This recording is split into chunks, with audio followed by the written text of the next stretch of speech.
जय हिंद दोस्तों, the credible Indian आप सबका स्वागत करता है हमारी इतिहास की दुनिया से जुड़ी इस साप्ताहिक श्रृंखला में।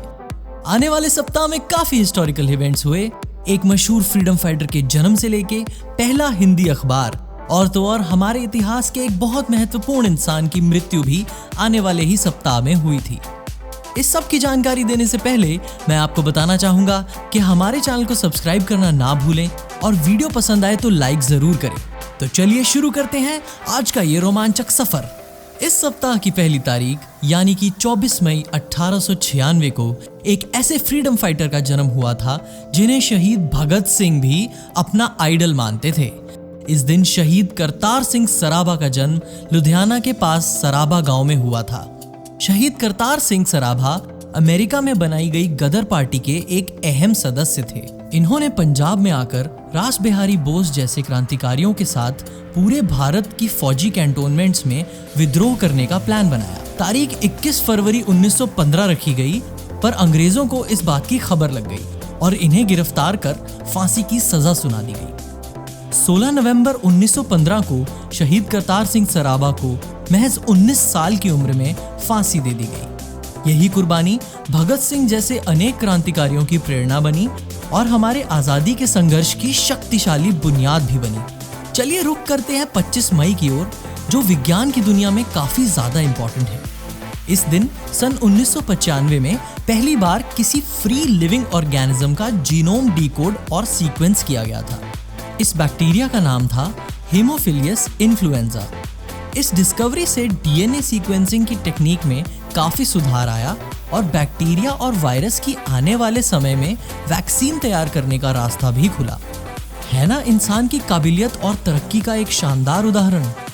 इसी इंसानियत की काबिलियत की बात करें तो इसरो की अचीवमेंट्स तो हमें काफी पता है, पर 26 मई जो कि हमारी अगली तारीख है, उस दिन सन 1999 में PSLV C2 के लॉन्च के कारण ना ही केवल हम पहली बार एक से ज्यादा सैटेलाइट लॉन्च करने की एबिलिटी हासिल कर पाए, पर साथ ही साथ साउथ कोरिया और जर्मनी की सैटेलाइट्स को लॉन्च करने की वजह से हमारी कमर्शियल लॉन्च सर्विसेज मार्केट में भी एंट्री हो गई।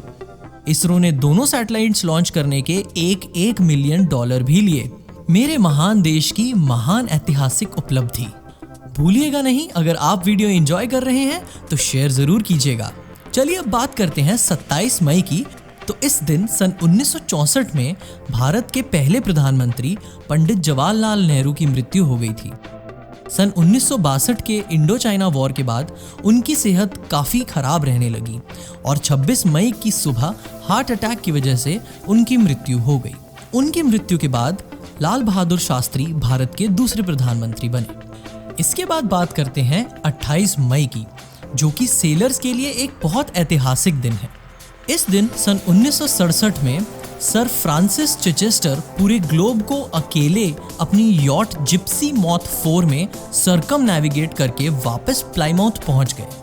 226 दिन की इस वॉयज में वो सिर्फ एक बार सिडनी में रुके।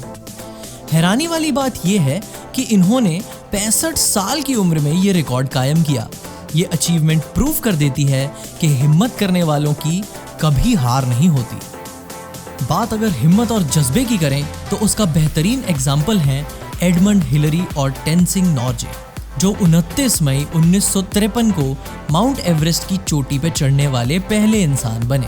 एडमंड हिलरी तो बाद में नॉर्थ और साउथ पोल पर भी गए, जिसकी वजह से दोनों पोल्स और माउंट एवरेस्ट पे जाने वाले इतिहास के पहले इंसान का खिताब उनके नाम है। काबिले तारीफ एडवेंचरर और एक्सप्लोरर। हमारी इस हफ्ते की आखिरी तारीख 30 मई इंडियन जर्नलिज्म से काफी अहम नाता रखती है। सन 1826 में भारत का पहला अखबार उड़ंत मार्तंड पब्लिश हुआ था। ये वीकली अखबार कलकत्ता में पंडित जुगल किशोर शुक्ला हर ट्यूसडे को पब्लिश करते थे। इसी कारण 30 मई को हिंदी पत्रकारिता दिवस के तौर पे भी हर साल मनाया जाता है। तो इसी के साथ हमारी ये वीडियो समाप्त होती है। वीडियो में मेंशन किए गए सभी इवेंट्स को अगर आप विस्तार से पढ़ना चाहते हैं तो इनके लिंक्स डिस्क्रिप्शन में दिए गए हैं। उम्मीद है आपको ये वीडियो पसंद आई होगी। ऐसे ही चैनल को सपोर्ट करते रहें, सतर्क रहें, सुरक्षित रहें। जय हिंद।